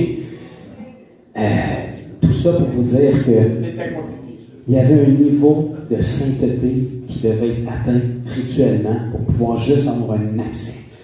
Puis souvent, le sacrificateur ne faisait pas son fin-fin dans le lieu très saint, c'est pas lui qui décidait à rien. Il était là, il tremblait dans son soude, puis il attendait que la présence de Dieu se manifeste. C'était pas une boîte d'opinion. Ouais, le Seigneur, j'ai hâte que t'arrives parce que, écoute, pas mal d'affaires, là, t'es un peu intense avec tes lois et tes commandements, j'ai hâte qu'on puisse se parler dans le non. C'était pas comme ça. Il craignait pour sa vie, même si Dieu est bon, il est saint, c'est pas une blague. L'Arche de l'Alliance a été égarée dans l'Ancien Testament, puis a été transportée un peu tout croche à un moment donné. Et puis, dans son transport, elle a parti pour faire une chute. Puis un homme très bien intentionné du nom d'Uri a voulu la retenir. En touchant l'Arche de l'Alliance, il est mort sur le champ. Tu croiras ça rempli de bonne intention. Parce qu'il n'est vraiment pas saint, puis l'arche était une boîte en bois, juste parce qu'elle transportait la présence de Dieu, elle était sainte. Le péché de l'homme et la sainteté de Dieu ne peut pas cohabiter, cet homme-là est mort sur le champ. Pourtant, on a un Dieu qui est infiniment bon et rempli d'amour, puis c'est rien qu'une boîte en bois. Parce que c'est pas une blague. Transposez-vous dans le Nouveau Testament maintenant. Le même esprit qui a ressuscité Christ d'entre les morts, vous allez lire ça dans Romains, habite en vous. Autant que je sache, il n'y a pas personne qui est mort en ce moment. Le même esprit qui causait la mort instantanément dans l'Ancien Testament, maintenant, non seulement il ne cause pas la mort, mais il produit la vie. Amen. Qu'est-ce qui a changé? L'œuvre de la croix. On ne réalise pas l'étendue de ce qui s'est passé à la croix quand Jésus a dit tout est accompli. On ne réalise pas l'étendue de ce que nos premiers parents avaient perdu dans le jardin après leur chute. Les 10 commandements et les 613 lois sont un court aperçu pour nous montrer l'intensité de ce qui s'était perdu. Le niveau de sainteté que nos premiers parents avaient pour pouvoir parler avec Dieu dans le jardin comme on se parle là. Jusqu'à la déchéance qu'on s'est rendu dans l'Ancien Testament où un saint contact avec une boîte en bois du même être humain le tue sur le champ. Jusque dans le Nouveau Testament maintenant où Jésus nous a tellement sanctifiés, purifiés, justifiés que non seulement on peut toucher à sa présence, mais on la transporte en nous. Puis ça ne nous tue pas, ça nous donne la vie et la vie en abondance. Amen. C'est ça l'intensité du miracle qui s'est passé en dedans de votre esprit quand vous avez dit oui à Jésus. Mais votre tête n'est pas encore au courant de ce qui s'est passé. C'est pour ça que la Bible nous enseigne dans Romains 12, ne vous conformez pas au siècle présent, mais soyez transformés. En faisant toutes les conventions, en achetant tous les DVD, en étant fidèles dans vos offrandes, non. Soyez transformés par le renouvellement de votre intelligence. Parce que le Seigneur n'est pas venu sauver votre intelligence, il est venu sauver votre esprit. Votre intelligence qui fait partie de votre âme, elle a besoin d'être renouvelée. Renouvelée sur quoi? L'étendue de ce qui s'est passé dans votre esprit. Pendant tant d'années, votre intelligence a été façonnée par le Dieu de ce monde qui était votre ancien père. Là, tout d'un coup, vous êtes adopté dans le bien-aimé. Vous avez Dieu comme votre père. Vous êtes assis sur une bombe atomique, un héritage extraordinaire, mais votre tête n'est pas au courant de ce qui s'est passé. Puis là, à mesure que vous lisez la vérité de la parole, il commence à avoir un renouvellement qui se fait, puis vous réalisez ce qui fait partie de votre héritage, que le diable, vous n'allez pas parler, parce que la dernière chose qu'il veut, c'est que vous commenciez à utiliser votre héritage, parce que si vous allez l'utiliser contre lui, il vous garde captif dans l'ignorance pendant que vous pourriez tout par celui qui vous fortifie. Je prends une gorgée d'eau. Toutes les choses de l'Ancien Testament, c'était des ombres et des images des choses à venir. Mettons qu'on veut voir ce que Colossiens 2,16 nous dit. Donc, si vous regardez l'Arche de l'Alliance dans l'Ancien Testament, c'était simplement un symbole de qui vous êtes maintenant. Vous êtes des arches de l'Alliance vivantes. Dans l'Ancien Testament, l'Arche de l'Alliance, s'il y en a qui se souviennent un petit peu, à l'intérieur de cette boîte-là, il y avait 3 éléments majeurs. Il y avait les tables de la loi avec les 10 commandements, il y avait la verge d'Aaron qui avait fleuri, puis il y avait le vase avec la manne qui était là, en signe de symbole et d'alliance. Chacune de ces choses-là, c'est ce que vous portez en vous maintenant. Les commandements, vous les avez en vous maintenant. La Bible dit que Dieu a écrit ces commandements sur vos cœurs. Les tables de la loi sont inscrits sur vos cœurs. C'est vous qui portez les commandements en vous. Vous êtes l'accomplissement de ça. La verge d'Aaron, la verge dans l'Ancien Testament, était un symbole d'autorité. L'autorité du sacerdoce qui avait été confiée à Aaron. Maintenant, la Bible dit dans le Nouveau Testament que vous avez reçu l'autorité qui vous a été conférée par Dieu. Vous avez reçu toute autorité. Voici, je vous ai donné l'autorité de marcher sur la serpent, le scorpion, sur toute la puissance de l'ennemi, et rien ne pourra vous nuire. Vous êtes l'accomplissement de la verge d'Aaron.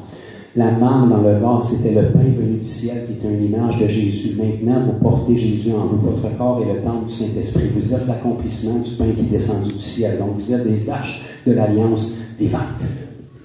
Vous transportez la présence de Dieu partout où vous êtes.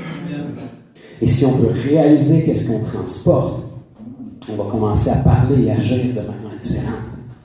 On ne verra plus des problèmes devant nous.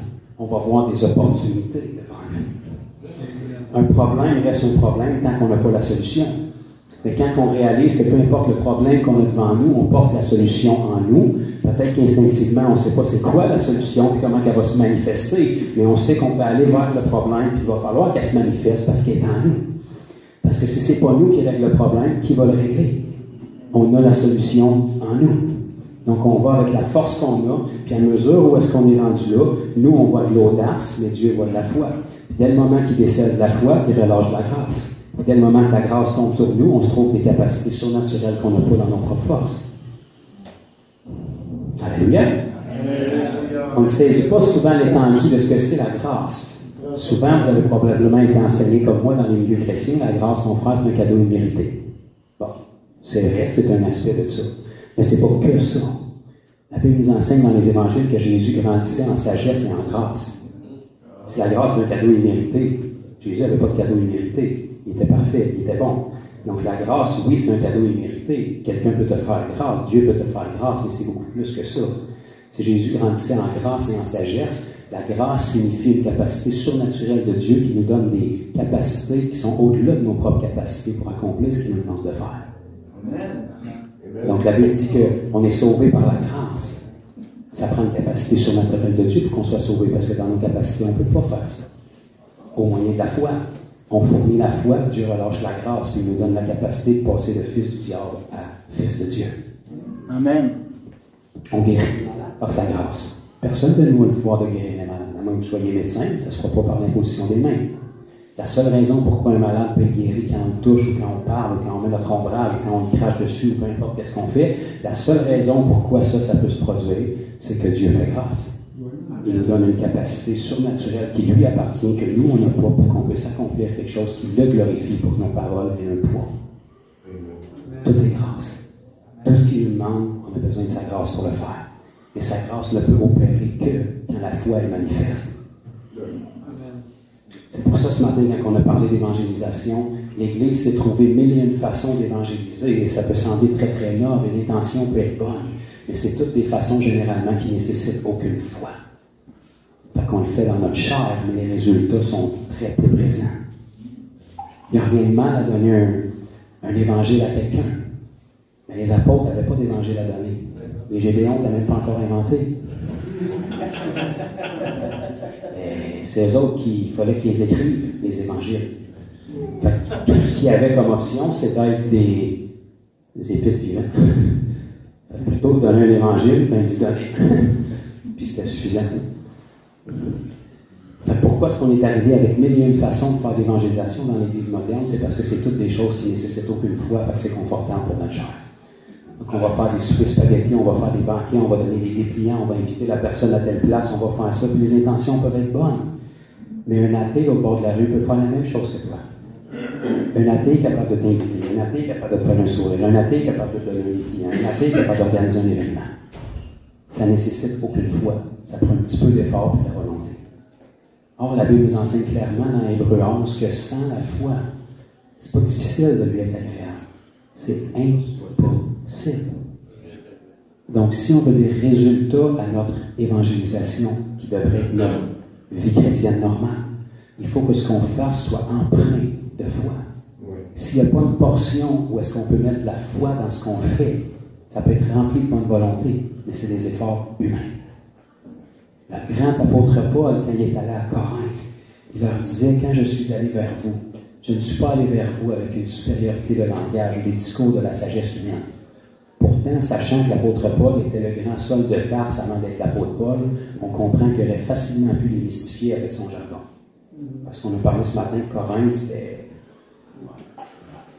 c'était so-so, mettons, au niveau de la connaissance intellectuelle. Mais il n'a pas fait ça. Il a dit, quand je suis allé vers vous, j'étais dans un état de crainte et de grand tremblement. Qu'est-ce que c'est ça? Paul, voyons donc, t'en as vu d'autres. Ça ne me dérange pas combien t'en as vu. Quand il faut que tu marches par la foi, ça va toujours être inconfortable et stressant. Parce que tu ne sais pas ce qui va se passer. Il faut qu'il se passe de quoi, mais tu ne sais pas quoi. C'est pour ça que ça s'appelle la foi. Si tu savais quoi, ça ne se passerait pas. Parce que ce n'est pas de la foi, c'est de la connaissance. La foi, c'est la ligne où est-ce que tu sors de tes capacités. Tant que tu es capable de le faire, le Seigneur va te laisser aller, parce que tu es capable. Dès le moment que tu traverses l'autre côté où est-ce que tu n'es plus capable, là, tu tombes dans de la foi, puis là, le Seigneur peut agir, mais là, c'est inconfortable.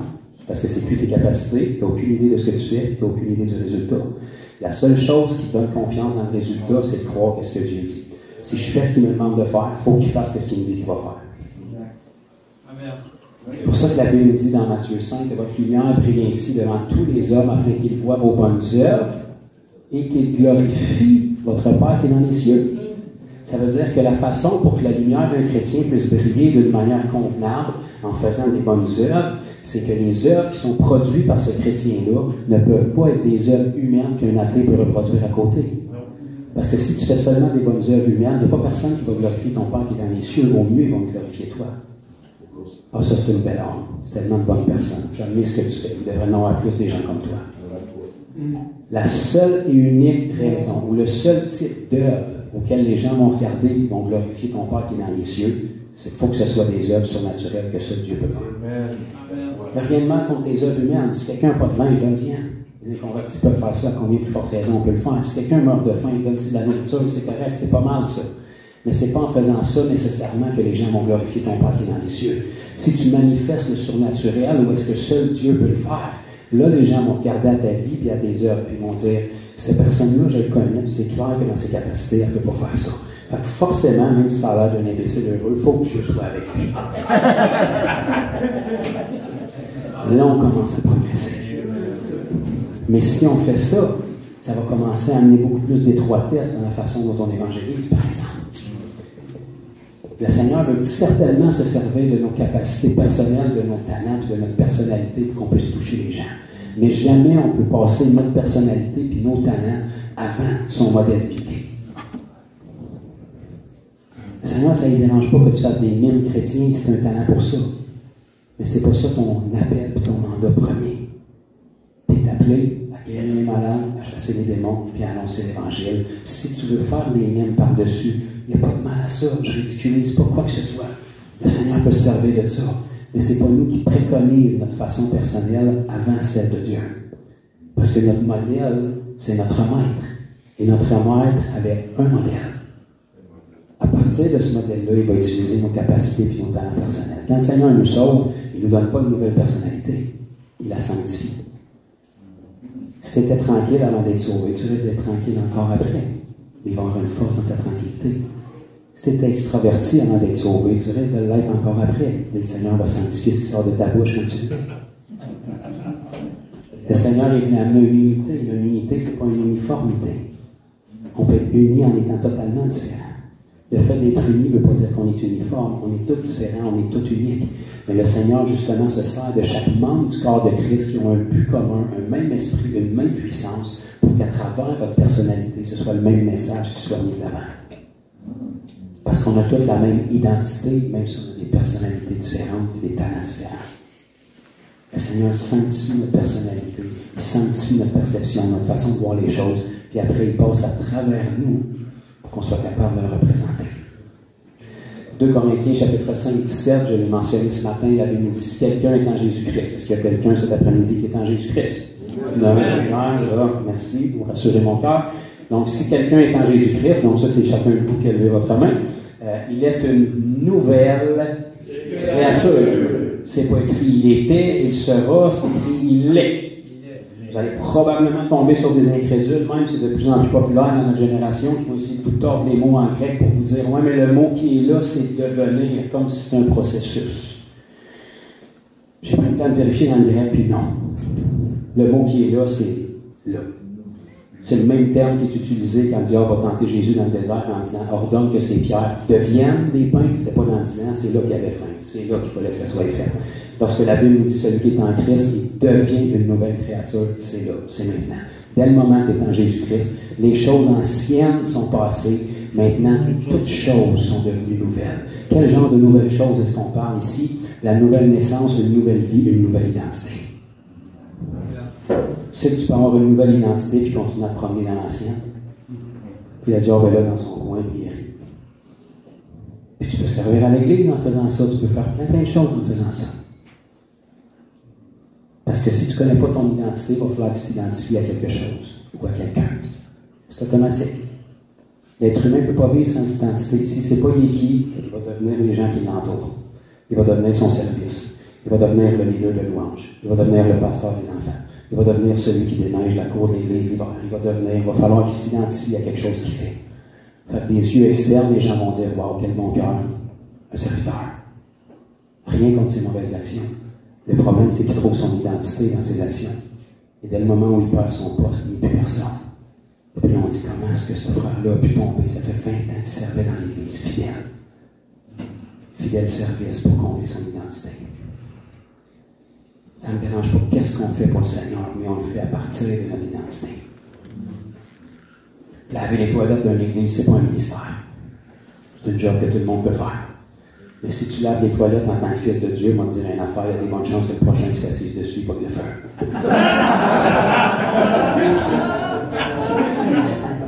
Ce qu'on fait n'a pas d'importance, c'est qui on est quand on le fait qui a de l'importance. Dans la Bible, quand ils ont nommé les 7 premiers diacres, je me souviens de ça, dans le livre des Actes, ça n'a pas été trop long, qui ont beaucoup de travail, ils ont été obligés de nommer les diacres. Comme dans tout, on oublie le nom de tous ceux qui font rien, on se souvient juste de ceux qui se démarquent, on se souvient tout le temps de Étienne et de Philippe, puis tous les autres, on a oublié leur nom. Parmi ces diacres-là qui ont nommé, il y en avait 7. Les critères, les diacres, vous comprenez, à cette époque-là, leur travail, c'était de servir la nourriture, de desservir la nourriture, puis d'aller laver la vaisselle. C'est pas spirituel, là, c'est juste normal. Pour nommer ces hommes-là, les critères qu'ils ont établis, c'est des hommes de qui le peuple rendait un bon témoignage et qui étaient remplis du Saint-Esprit. Et tu vas me dire, qu'est-ce que le Saint-Esprit a à faire pour défaire une assiette sur une table? Bien, apparemment, dans l'Église, ça a de l'importance. Même si c'était pour un service les plus naturels possible. Pour pas que ces gens-là trouvent leur identité dans leur service, dans le regard d'approbation que les gens leur donnent, qu'ils soient affermis.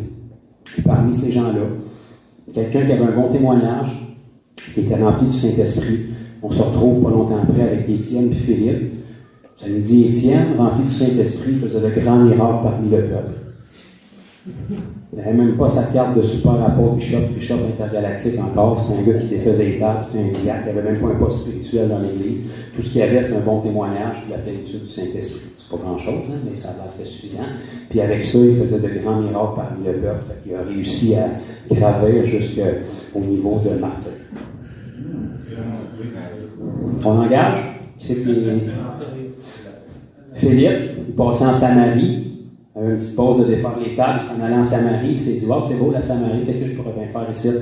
Ah, ben, je vais y prêcher le Christ.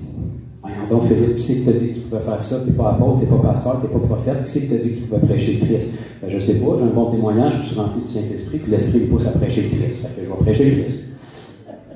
Fait qu'il a prêché le Christ en Samarie, mais avant de prêcher le Christ, la Bible nous dit que les foules étaient tous attentives à ce que Philippe avait à dire, parce qu'ils avaient vu et entendu les miracles que Philippe faisait.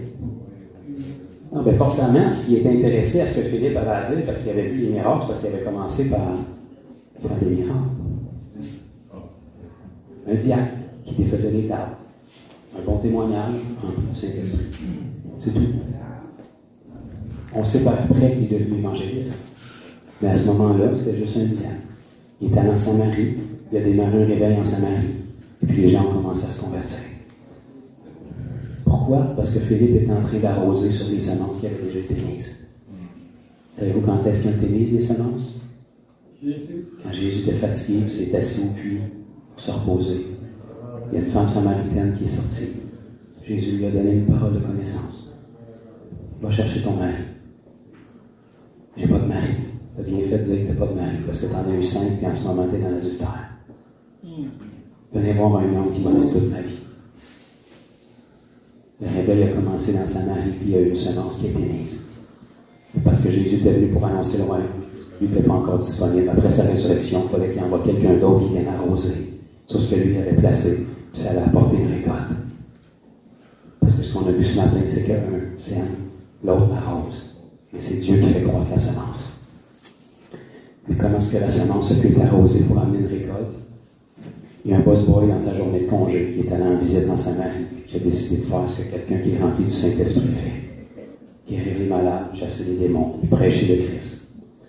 Puis baptiser les gens. Vous vous imaginez, le diacre a décidé qu'il était capable de baptiser les gens, puis il les a baptisés. Puis c'est comme ça que ça a commencé en Samarie. Pourquoi? Parce que son identité, c'était pas diacre. Avant d'être diacre, c'était un enfant de Dieu. Il n'a pas besoin d'un poste, il n'a pas besoin d'un titre pour faire son travail. Il n'est pas chrétien à temps partiel dans son bloc de service à l'Église. C'est son identité. Il sait qui il est. Tu es un enfant de Dieu quand tu dors, tu es un enfant de Dieu quand tu te réveilles. Les miracles autour de toi ne se produisent pas pour que tu te sentes un enfant de Dieu, ils se produisent parce que tu es un enfant de Dieu. Les signes miraculeux accompagnent ceux qui ont cru. Marc 16, mettons. Voici les miracles qui accompagneront ceux qui ont cru. Ben, ceux qui ont cru, c'est ceux qui deviennent enfants de Dieu. Donc, c'est pour chacun de nous. C'est accessible, c'est disponible. C'est une richesse merveilleuse. Alors qu'il est rendu, il faudrait que j'arrête encore. Il faudrait, si je vais être capable de prier un peu pour moi. Est-ce que vous avez saisi quelques trucs cet après-midi aussi? Amen. Moi, je trouve ça béni de m'entendre, fait qu'imaginez-vous. J'ai la misère avec ma face, mais moi, je ne me vois pas, fait que je trouve ça béni d'entendre ce que j'ai à dire. Souvenez-vous que Jésus a même repris les pharisiens à un moment donné en reprenant un passage de l'Ancien Testament qui était dans le Psaume 82, puis il leur a dit, « N'est-il pas écrit dans votre loi, vous êtes des dieux? » C'est un blasphème aujourd'hui de dire ça dans l'Église, là, mais c'est Jésus qui a dit ça. Puis il le répertorié dans Jean 10, 34. Vous êtes des dieux. Des minuscules, évidemment. Jean 10, 34 faisait référence à Psaume 82, verset 6. Donc, Dieu avec un D minuscule veut simplement dire ayant autorité ou ayant pouvoir sur. Donc, si on est les dieux de ce monde, une fois qu'on est en Jésus-Christ, c'est parce qu'on a récupéré ce qui nous avait été enlevé. Jésus est venu pour reculer dans le temps et restaurer ce qui avait été perdu dans le jardin. Dans le jardin, nos parents avaient la vie, qui était l'Esprit de Dieu en eux, puis ils avaient l'autorité sur cette planète. Quand ils ont chuté aux mains du diable, ils ont perdu la vie, puis ils ont perdu l'autorité. Jésus, qui était le dernier Adam, arrive environ 4000 ans, disons plus tard. Lui était le dernier Adam. Il accomplit pleinement ce qui doit être accompli. Il meurt, puis il ressuscite. Puis après sa résurrection, dans Jean chapitre 20, il s'en va vers ses disciples, puis il souffle sur eux. Il dit, recevez le Saint-Esprit. À quoi ça vous fait penser? Genèse. Amen. Dieu a soufflé le roi de vie dans eux. Amen. C'est devenu des âmes vivantes. Cette vie-là que Dieu avait soufflée s'est perdue en Adam péché. Jésus est venu pour restaurer ceux qui avaient été perdus. Jésus ressuscite en tant que Dieu, puis il ressouffle sur eux à nouveau. La vie que vous avez perdue, vous la redonnez. Les dernières paroles à l'instant enlevées au ciel, c'est « Tout pouvoir m'a été donné dans les cieux et sur la terre. Maintenant, allez. » Qu'est-ce que ça veut dire? Pourquoi tout pouvoir lui a été donné dans les cieux et sur la terre? C'était pour qu'on puisse aller. Puis si avec tout pouvoir, il nous demande d'aller, forcément, c'est parce que celui qui a tout pouvoir nous confie tout pouvoir. Fait que la vie qui avait été perdue, Jésus l'a soufflé en nous. L'autorité qui avait été perdue, Jésus nous l'a confiée. On est rétabli, mes amis, comme au départ. La seule chose qui nous manque, c'est que le royaume de Dieu soit rétabli et que nos corps soient glorifiés. Mais on a une garantie, qui est le Saint-Esprit en nous. Il nous a fronté ça. La Bible nous dit qu'on a les arts de l'Esprit. Tout le monde dit amen à ça, personne ne comprend ce que ça veut dire, hein, mais les arts, ça veut dire un gage ou un dépôt ou une garantie. Fait qu'il vous a fronté le Saint-Esprit, il vous l'a donné d'avance comme dépôt, que dès le moment où le temps convenable va être atteint, que la trompette va sonner, la seule partie qui vous manque est vos corps régénérés. Vous avez déjà les prémices de ça en vous, parce que vous êtes régénérés par une semence qui est incorruptible. La chair et le sang ne peuvent pas hériter du royaume de Dieu, mais si votre esprit est assis à la droite du Père dans les lieux célestes, vous faites partie du royaume de Dieu. C'est-à-dire que vous avez hérité d'un corps qui, lui, peut accéder dans le royaume de Dieu. Alléluia. Ça a l'air d'un beau film de science-fiction, mais c'est tout écrit dans la Bible. C'est vraiment excitant de lire ça. Quand ta saison d'occupation double est finie, feuilleton à l'automne, tu sais plus quoi faire, puis tu dis d'un coup que je lâcherais Netflix un peu, puis que j'irais lire la parole, puis que je commencerais à la croire, puis qu'au lieu d'un livre religieux, ça serait un livre qui est vraiment à jour pour aujourd'hui, qui me parle, qui révèle les situations de ma vie. En fait, c'est comme un miroir. Quand je regarde dans la parole, je vois où j'en suis, puis je vois où est-ce que je suis appelé, puis au lieu de m'écraser, ça me motive, puis ça me dit « Wow, j'ai une destinée glorieuse devant moi. » Psaume 119, 105 nous dit « Ta parole est une lampe à mes pieds et une lumière sur mon sentier. » Qu'est-ce que ça veut dire? Ça veut dire ce que ça dit, dans le fond. Ta parole, qu'elle soit sur papier, qu'elle soit dans la bouche de quelqu'un qui la répète, qu'elle soit dans la bouche d'un ange, qu'elle soit dans la bouche de Jésus lui-même qui vient vous la répéter, Dans la bouche de qui calé, on s'en fout, c'est sa parole. Sa parole est une lampe à nos pieds. Qu'est-ce que ça fait une lampe d'habitude? Ça peut soit décorer ou éclairer, ou les deux. Fait que si sa parole est une lampe à nos pieds, ça veut dire qu'elle éclaire nos pieds. Le principe d'éclairer tes pieds, c'est pour te montrer t'en es où. Fait que quand tes pieds éclairés, tu fais « Ah ouais, je suis là. OK, je ne voyais rien jusqu'à date. Là, je vois, j'en suis où. » Fait que déjà, ça, c'est un bon point. La parole est là pour te montrer t'en es où. Pour que tu aies un reality check et tu vois t'en es où dans ta vie avec lui. Par sa parole. Sa parole est une lampe à tes pieds. Juste ça, c'est extraordinaire. Mais en plus de ça, elle est une lumière sur ton sentier. Fait que non seulement elle éclaire tes pieds pour te montrer t'en es où, mais elle lève le voile sur le sentier qui est devant toi. Ça veut dire quoi? Il n'y a pas un accident de parcours qui va nulle part. Il y a un sentier qui est déjà planifié pour toi. Puis parce que tu sais t'en es où, tu peux rester dans ce sentier-là au lieu de prendre un virage et te perdre ailleurs. Par sa parole, tu vois t'es qui, tu vois t'en es où, tu vois le chemin qui est devant toi, puis tu marches dedans. Amen. Amen. Et ça, mes amis, c'est pas la meilleure façon de vous faire des amis. Si vous commencez à marcher dans votre identité, vous allez être perçu comme quelqu'un d'arrogant. Bien souvent. Mais si vous persistez là-dedans, puis les fruits sont là. L'arrogance, ça traverse pas le test du temps. Jésus a dit, vous reconnaîtrez l'arbre à ses fruits. Quand on marche dans notre identité, on porte des fruits en saison, hors saison, puis on continue de grandir. Puis dans les moments de sécheresse où est-ce que tout le monde sont démolis, nous autres, on excelle. Pourquoi? Parce que nos racines sont plantées en profondeur. Et on continue d'être nourris parce qu'on sait qui. On n'est pas le fruit de nos circonstances, on n'est pas le fruit du climat qui est autour de nous, on n'est pas le fruit des décisions gouvernementales, on n'est pas le fruit des nouvelles modes qu'il y a dans l'Église. On sait on est qui, puis notre identité ne change pas, peu importe ce qui se passe autour de nous. Amen. Est-ce que mon frère Lévite, qui fait la louange, peut venir faire peut-être une petite instrumentale? Oui.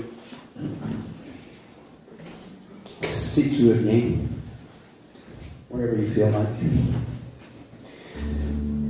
Fait que quand je veux prendre le peu de temps qui reste, pour qu'on laisse le Seigneur toucher, qu'on laisse le Seigneur guérir, qu'on laisse le Seigneur amener la parole qui a été reçue ce matin, cet après-midi, dans votre cœur.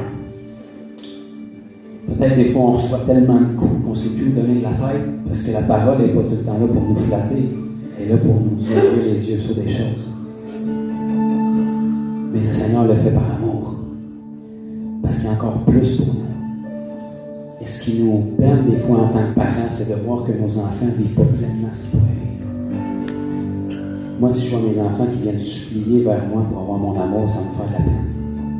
Je vais dire, tu supplies après quelque chose que tu as gratuitement. Tu essaies d'acheter mon cœur alors que peu importe ce que tu me demandes, si tu commences par un je t'aime, je te le donne. Ma fille, même si je peux être fâché dans ma chair contre elle,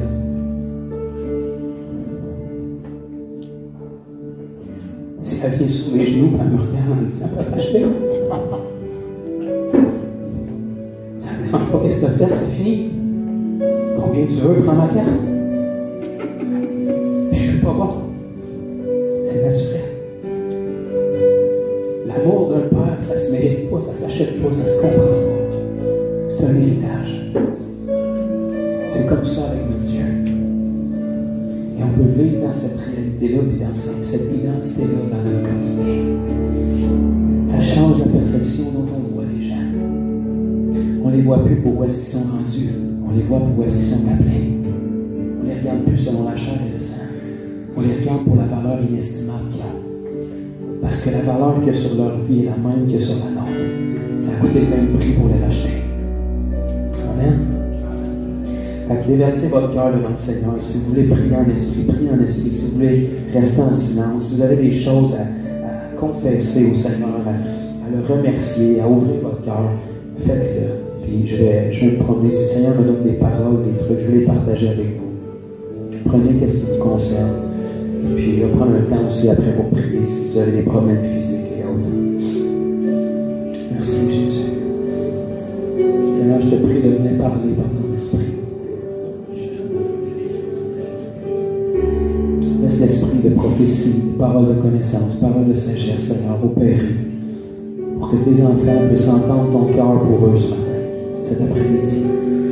Que les choses soient mises en lumière. Que les gens puissent être relevés. Que les destinées puissent être propulsées, Seigneur. Que les fausses identités puissent être dépouillées sur la vie de mes frères. Œuvre parmi nous, Seigneur. On te laisse la place. Tu peux faire plus en un instant que ce qu'on ne pourra jamais faire dans notre vie. On vient au trône de ta grâce, Seigneur, cet après-midi, comme des enfants qui viennent recevoir tout ce que tu en réserves pour nous et qui viennent s'offrir à toi comme des sacrifices vivants, tout simplement. Merci, Jésus.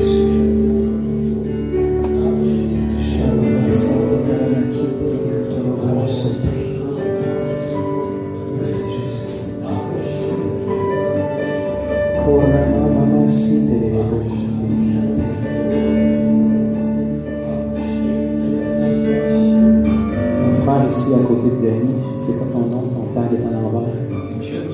Michel. Michel, je pense, je ne sais pas si on se connaît, je pense que c'est la première fois qu'on se voit. Je vais juste te dire ce que je ressens dans mon cœur pour toi. J'ai reçu un verset biblique que je veux te partager, c'est dans Exode 14, 13. Parce que Moïse disait, car les Égyptiens que vous voyez aujourd'hui, vous ne les verrez plus jamais. Je ne te connais pas, puis le Seigneur ne me montre pas clairement le point spécifique que c'est.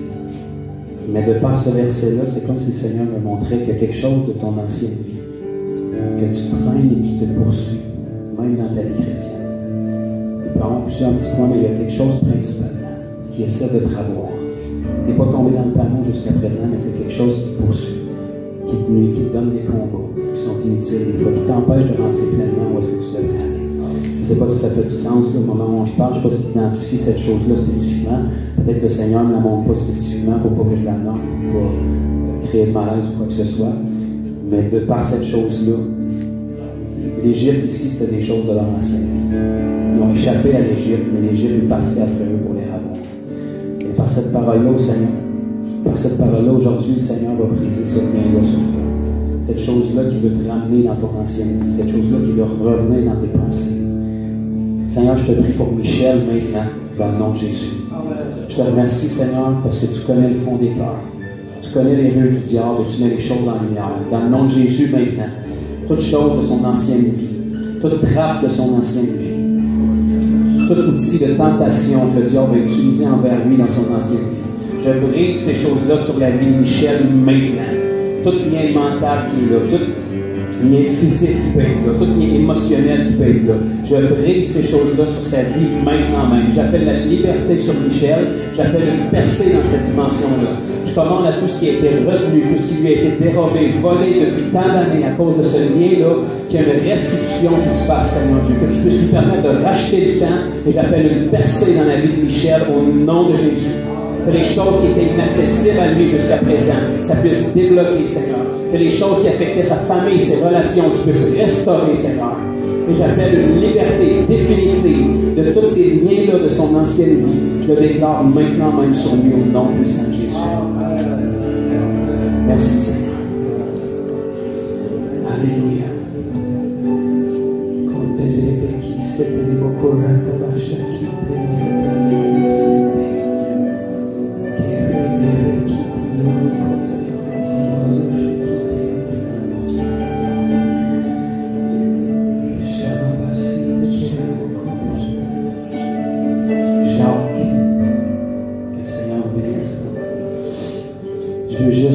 J'ai regardé, puis tout ce que je partage, je le partage avec un cœur ouvert en toute humilité. Okay, je peux me tromper, c'est pas ainsi par l'Éternel que je donne aux gens. Je vous donne ce que je ressens dans mon cœur. Quand je vous ai regardé, je sais que vous êtes un bon frère, vous aimez le Seigneur. Mais je sentais vraiment un aspect de solitude dans votre vie. Est-ce que ça se peut? Est-ce que ça fait du sens? Je ne dis pas que vous êtes seul physiquement, mais on peut être dans la solitude même si on est entouré. Le Seigneur veut venir combler ça une fois pour toutes. Seigneur, je te prie pour mon frère Jacques qui est ici. Je te prie, Seigneur, que tous ces moments de tristesse, tous ces moments de solitude, tous ces moments où l'ennemi peut lui faire croire qu'il a été abandonné, où l'ennemi peut lui faire croire qu'il a perdu des années, qu'il est passé à côté de ce que tu as pour lui, Seigneur. Je te prie vraiment de venir restaurer les choses. S'il y a un vide physique autour de lui, des gens qui étaient là, qui ne sont plus là, Seigneur, je te prie de venir le combler, le serrer dans tes bras d'amour, Seigneur. Que ce sentiment de solitude-là ne soit plus un sentiment mauvais, mais de détresse. Que ce soit un sentiment où est-ce qu'il est comblé de toi, Seigneur. Que chaque moment où il est seul, ce soit des moments où il va exceller dans ta présence. Où est-ce que tu vas lui parler, tu vas lui donner des révélations fraîches à nouveau. Tu vas lui donner un appétit qui est renouvelé pour ta parole, Seigneur. Et il va ressortir de ces moments de solitude-là, revêtu du Saint-Esprit et de puissance pour pouvoir œuvrer pour toi, Seigneur. Je te prie de changer toutes les larmes qui ont pu être versées, tous les questionnements qui ont pu être apportés dans la solitude, Seigneur, et de transformer ça en joie. Fais de Jacques une sorte de libération autour de lui, Seigneur. Et que chaque moment où est-ce qu'il est seul, tu puisses le combler pleinement, Père. Que ta présence soit tangible à nouveau. Les choses qu'il expérimentait dans les débuts de sa vie chrétienne, où est-ce que son cœur est brisé simplement dans ta parole. Son cœur est contrit simplement d'être touché par ta présence à nouveau. Je te prie de lui faire expérimenter à nouveau ce premier amour, Seigneur, et que ce soit encore plus fort qu'au début. Au nom puissant de Jésus. Merci, Seigneur. Merci, Jésus. Alléluia.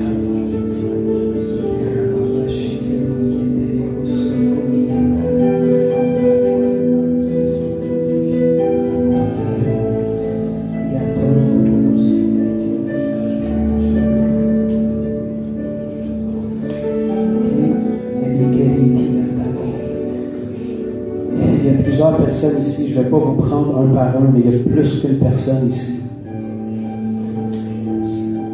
En surface, vous avez un langage chrétien, puis vous avez le sourire, mais il y a beaucoup de déceptions de la vie chrétienne qui se sont accumulées en dedans de vous.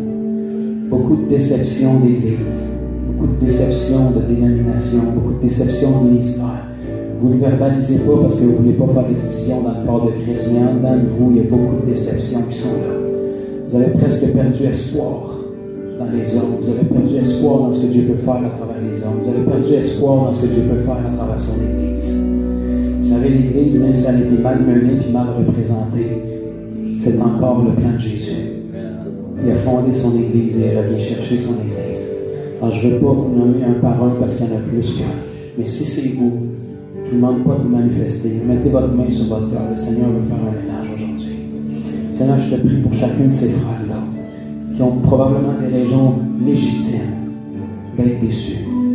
Mais je te prie vraiment, Seigneur, que tu puisses venir faire quelque chose de nouveau en eux. Que toutes les déceptions, toutes les injustices qu'ils ont vécues à travers des ministères, à travers des églises, tout le manque de reconnaissance possiblement qu'ils ont pas eu. Je te prie vraiment, Seigneur, que tu puisses venir tourner la page dans leur vie. Que les choses du passé restent dans le passé. Et que tu puisses vraiment leur donner espoir à nouveau. Tu nous dis que l'amour ne soupçonne pas le mal, l'amour excuse tout, l'amour pardonne tout, l'amour supporte tout. Moi, je te prie vraiment de faire quelque chose de nouveau dans leur cœur. Je te demande pas, Seigneur, de venir mettre un pansement sur le bobo, mais je te demande de venir leur donner un nouveau cœur, une nouvelle perspective, une nouvelle vision, Seigneur. Que toutes les blessures du passé, les injustices qui ont été faites puissent être lavées, balayées de leur cœur, Seigneur. Donne-leur un amour renouvelé pour leurs frères et sœurs, un amour renouvelé pour les ministères, un amour renouvelé pour l'Église, ton Église, Seigneur, au-delà des erreurs humaines. Je te prie, Seigneur Dieu, qu'à nouveau ces gens-là puissent s'impliquer, ces gens-là puissent